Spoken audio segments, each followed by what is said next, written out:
Na caminhada da fé, existe o antes e o depois. Quando a pessoa caminha na fé, que busca o Senhor Jesus, que busca o resultado da sua vida no altar, tem o antes e o depois. A gente vê nas passagens bíblicas todos os homens e mulheres que tiveram problemas de enfermidade, de vida financeira, seja o que for. Quando chegaram até o Senhor Jesus com o problema, eles foram curados, libertos, foram prósperos, né? Foram salvos. Então, eles antes chegaram até o Senhor Jesus com o problema, mas depois eles tinham alcançado o milagre. Então, quando uma pessoa vem para o altar, elas têm que vir decidida de deixar para trás toda aquela miséria, todo aquele problema, toda aquela dificuldade, aquela situação que ela vivia de vergonha, de humilhação, de dor, e adquirir uma nova vida. A gente vê que o Senhor Jesus, ele diz assim: vinde a mim, vós cansados e oprimidos, e eu vos aliviarei. Quer dizer, você vem mal e eu faço você ficar bem. Você vem com a vida toda destruída e eu transformo a sua vida, muda a sua vida. Então, o próprio Senhor Jesus, ele diz que você pode vir do jeito que está, né, todo problemático, e ele vai mudar. Então, é o antes e o depois. Se não há, né, o depois, se a pessoa chega no altar e a sua vida não muda, então ela não chegou no altar com toda a sua força. Que aí é que está o grande ápice do milagre. Como que você chega no altar? Como que você chega? O leproso foi até o Senhor Jesus convicto de que ele chegaria lá e haveria um milagre. A mulher hemorrágica vai até o Senhor Jesus convicta que ela chegaria lá e haveria um milagre. O leproso e a mulher hemorrágica são exemplos fortíssimos na Bíblia. Tem um centurião, tem um cego de Jericó e outros, mas que foram até o altar, que foram até o Senhor Jesus, né, buscando uma resposta para que esse problema que eles levaram viesse sair. O altar era para isso. O altar é para isso. O altar é para a pessoa que está vivendo uma situação difícil, venha buscar o altar, o poder de Deus, né, e ali alcançar o milagre que ela está buscando. Assim foi com Elias, quando estava numa situação difícil, o povo de Israel, cogitando em dois pensamentos, quer dizer, eles não tinham nenhum resultado, porque eles não iam para o altar de Deus com toda a sua força, eles serviam a Deus e também serviam a Baal. E assim são muitas pessoas que chegam até o altar. Às vezes chegam com dois pensamentos, com dúvida, com medo, com insegurança, né? E não põe toda a sua força no altar. E por isso não tira do altar, né, o poder que Deus tem para dar para a vida daqueles que o buscam. Então, nós estamos pregando sobre isso na Igreja Nação de Deus, sim, ensinando as pessoas que elas precisam chegar no altar com força. Com força. Abraão, Deus chama Abraão para o altar. E Abraão foi com força, foi com Isaac. Abraão foi com tudo. Jacó vai para o altar e entrega toda a sua vida naquele altar e diz para Deus: eu não posso sair daqui da mesma forma. Elias vai para o altar e diz: bom, Deus, agora é com o Senhor, vou sacrificar aqui, tá certo? Agora o Senhor é que vai fazer o fogo descer do céu. Então, cada pessoa que chegou no altar com força provocou o milagre de Deus na vida dela. Arrancou de Deus o milagre. A mulher hemorrágica, quando toca no Senhor Jesus, arranca dele o milagre. E nós temos que ir para o altar assim. Nós temos que ir para o altar para tirar de Deus o poder, para resolver os problemas da nossa vida. Problemas esses que muitas vezes né, a pessoa não tem condições de resolver, mas através da fé ela pode. Por isso o Senhor Jesus disse, tudo é possível ao que crê. E quem crê? Quem crê é aquele que chega no altar com toda a sua força, que se lança de fato no altar para resolver os problemas da sua vida. Amém? Então, quando uma pessoa quer mudar a vida dela, quando ela quer sair do depois e quer vir, né, quer dizer, quer sair do antes e quer vir para o depois, que é o milagre, né, quando ela chega no altar, ela tem que vir com toda a sua força. Ela tem que chegar no altar e depositar ali toda a sua esperança, todos os seus sonhos, se lançar de fato. Não pode vir para o altar de qualquer jeito. Você tem que vir para decidir a sua vida. Bispo, eu estou com um problema seríssimo. Vem para o altar para resolver o teu problema. Aí você vai encontrar solução. Se vier só para ver, eu vou lá na igreja, eu não estou bem, eu vou lá ver, né, vou buscar Deus para Deus mudar isso. Não vai mudar. Agora, eu vou para a igreja, eu vou subir naquele altar, eu vou buscar esse Deus, porque eu não aguento mais viver desse jeito. Se ele é esse Deus que a Bíblia fala, eu quero ver. Aí Deus se manifesta na vida de uma pessoa. Quando ela deposita no altar o seu melhor, a sua força, a sua crença que Deus vai de fato mudar aquela situação. Aí ela alcança o milagre. Aí, né, o antes se acaba e entra o depois. E o depois é a salvação, é os milagres, é uma bênção de Deus sobre a nossa vida. Entende? Sim ou não? Se você está indo para o altar como religioso, então você vai receber do altar milagres para religioso. O que é milagre para religioso? É paliativos. A pessoa até conhece a Deus, tem lá aquela sensação de servir a Deus, mas não se lança de todo o seu coração no altar. E digo para vocês que hoje muitas pessoas que já estão dentro da igreja há anos não estão mais chegando no altar com força, com fé, com determinação, chamando Deus para o desafio. Não, as pessoas estão chegando com aquela religiosidade, com aquela fé, água com açúcar. Deus sabe, Deus entende, oh meu Deus, poxa Senhor, você pode mudar minha vida, o Senhor pode. A pessoa já chega pedindo esmola, e Deus não dá esmola, Deus dá milagre, Deus faz transformação. Agora a pessoa já chega no altar, já chamando Deus, fala, Deus, olha, eu estou num desespero, eu já não aguento mais. E o Senhor é a única solução da minha vida. Essa palavra é verdadeira, então, por favor, se manifeste na minha vida, porque do jeito que está não dá. Assim é que Deus se agrada das pessoas. Eu tenho falado sobre Jacó, tenho falado sobre Elias. Jacó, ele chegou até Deus no vale de Jaboque, ele agarra a Deus. Aí Deus diz para ele assim, em Gênesis capítulo 32, versículos 22, Deus fala assim, tu lutaste como príncipe, olha só, e venceste Deus e os homens. Por isso, serás abençoado. Meu Deus do céu, que maravilha.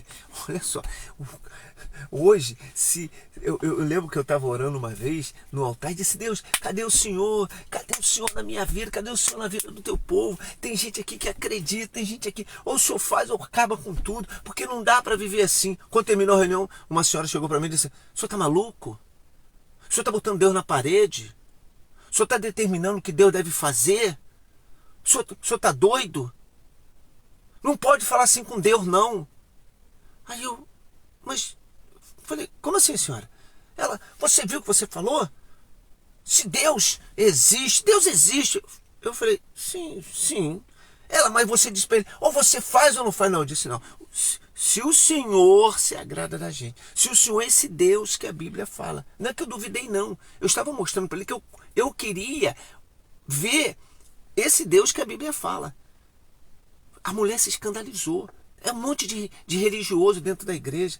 Aí a vida é um poço de enfermidade, é um poço de problema no relacionamento, é um poço de problema financeiro. Tudo dela dá errado, porque ela não expressa para Deus a confiança que ela quer ter ou que ela já tem naquele Deus que a Bíblia fala. Gideão disse, irmão, se sou esse Deus aí, então me mostra.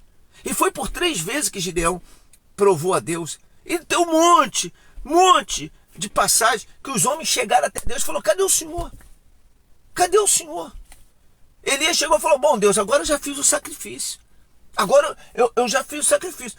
Se o Senhor, né, é o Deus que eu estou pregando, é o Deus vivo que eu estou pregando, então que esse fogo desça do céu. Deus largou o fogo lá naquele altar, consumiu os profetas de Baal, aqueles que estavam mole, aqueles que estavam incrédulos. O fogo pegou todo mundo.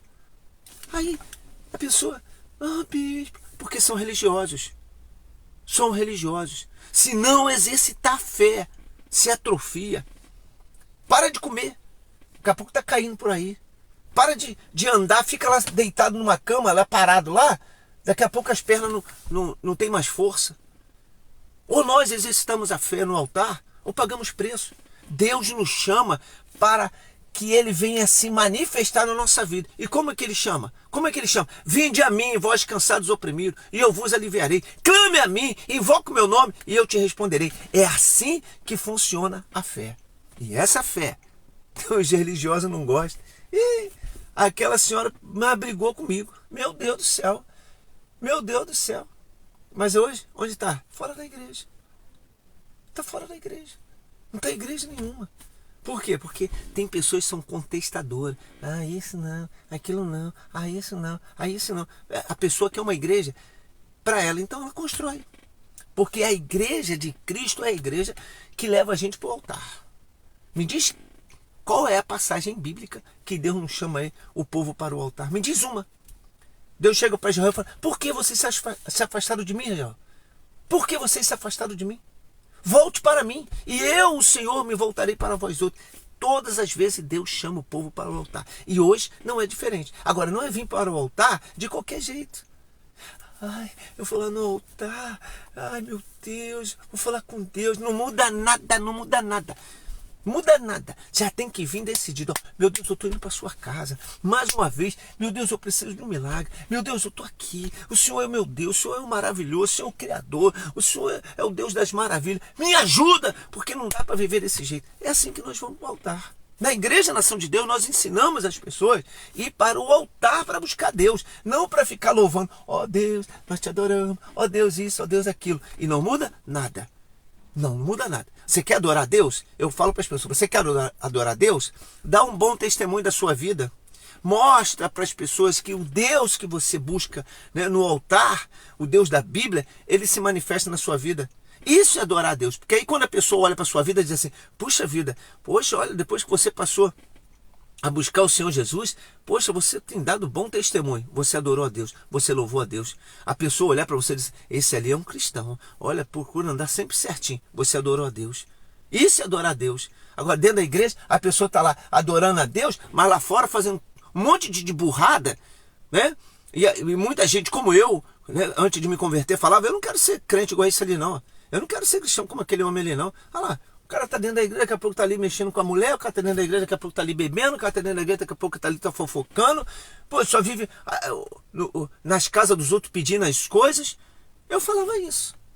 Aí me diz, qual o testemunho que essas pessoas dão? E eu não era. Eu disse, eu não quero ser cristão assim. Eu falava isso, eu falava. Aí eu entendi que para ser cristão tem que dar bom testemunho, porque o Senhor Jesus fala sobre isso. E aonde eu vou alcançar esse bom testemunho? No altar de Deus. E como que eu vou adquirir esse poder de Deus na minha vida? Se eu buscar de todo o meu coração, já chego já falando, eu já estou aqui, ó, já estou dizendo, ó Deus, hoje é o dia do meu milagre. Eu já levanto assim, ó Deus, amarro todos os espíritos malignos. Cadê o Senhor? Se mostra aí, meu Deus, que eu estou na fé. Se eu estou fazendo alguma coisa errada, muda, tira, e não deixa não, porque eu quero te servir. É assim que funciona a fé. É assim. E mesmo assim, às vezes passa por um monte de luta. É ou não é verdade? Imagina se eu não faço isso, aí seria pior ainda.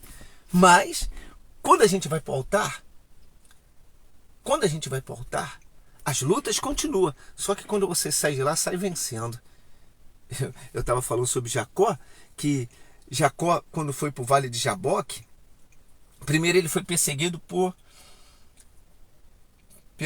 Labão, seu sogro, né? Só que Jacó, com Labão, Jacó não tinha nada que condenasse ele. Tanto é que quando Labão chega, Jacó disse assim: o que eu tenho contigo? O que eu fiz de errado? E ali eles se acertaram, tá, beleza. Porque Jacó não tinha feito nada de errado com Labão. Pelo contrário, Jacó foi honesto com Labão o tempo todo. Mas quando Jacó ia ter que enfrentar o irmão, que era Esaú, aí tinha uma culpa, porque Jacó tinha traído Esaú, né? Como diz a Bíblia. Jacó tinha lá tomado, vamos dizer assim, a bênção de Esaú. Então Jacó tinha dentro dele uma culpa. Por isso que Jacó não conseguia ir até Esaú, porque Jacó tinha medo de morrer. Jacó tinha medo de não sair da presença de Esaú, porque Esaú disse que ia matar ele. Mas Jacó tinha consciência pesada. Quando a pessoa tem a consciência pesada do erro, do pecado, né, ela tem medo, ela fica arrumando argumento. Mas quando a pessoa está certa, não. Aí olha só, Jacó, quando enfrenta Labão, Jacó disse: eu não tenho nada a ver contigo. Eu não fiz nada de errado, eu não tenho nada de errado com você. Jacó enfrenta Labão porque ele estava certo. Mas quando foi enfrentar Esaú, Jacó teve medo, porque ele tinha consciência pesada. Só que Jacó vai para o vale de Jaboque e ali clama a Deus e, né, briga com Deus, falou: eu não saio daqui enquanto o Senhor não me abençoar, enquanto o Senhor não fizer um milagre na minha vida, porque Esaú, meu irmão, quer me matar. E eu tenho que acertar isso. Era um problema terrível para Jacó. Terrível. Só que quando Jacó vai para o vale, Jacó segura Deus, quer dizer, Jacó entra no altar de Deus, decidido de mudar a vida dele. Deus dá resposta a ele. Deus deu a resposta. Aí aquela culpa, né, aquele peso, aquele pecado que estava sobre Jacó, saiu. Quando a pessoa vai para o altar de todo o seu coração, começa a sair tudo que é errado. Tudo de errado. Aí ela começa a vencer. E Jacó foi conversar com o irmão e ali se acertaram e ficou tudo bem. Quer mudar a sua vida? Quer realmente resolver esse problema que talvez você já carrega há anos? Isso tem sido, né, um fardo, um peso nas suas costas durante anos. Aqui, ó, você se sente culpado, sente que fez tudo errado e você não consegue resolver. Existe sim uma solução. Vem para o altar, mas vem decidida de mudar a sua vida. E eu tenho certeza que o Senhor vai resolver esse problema, tá certo? Então lute pela sua vida. Se você tiver de clamar, clame. Se tiver de gritar, grite, mas faz isso nos pés do Senhor. Se confesse nos pés do Senhor, nunca para os outros, porque ninguém pode resolver a sua vida. Só o Senhor Jesus pode resolver a sua vida, porque hoje Ele diz para você: vinde a mim, e eu te aliviarei, tirarei esse fardo aí que você tem carregado, que é pesado, e vou dar o meu que é leve. Nós da Igreja Nação de Deus, nós estamos aqui para ajudar você a se libertar do mal. Que Deus abençoe. Fique na paz, em nome de Jesus.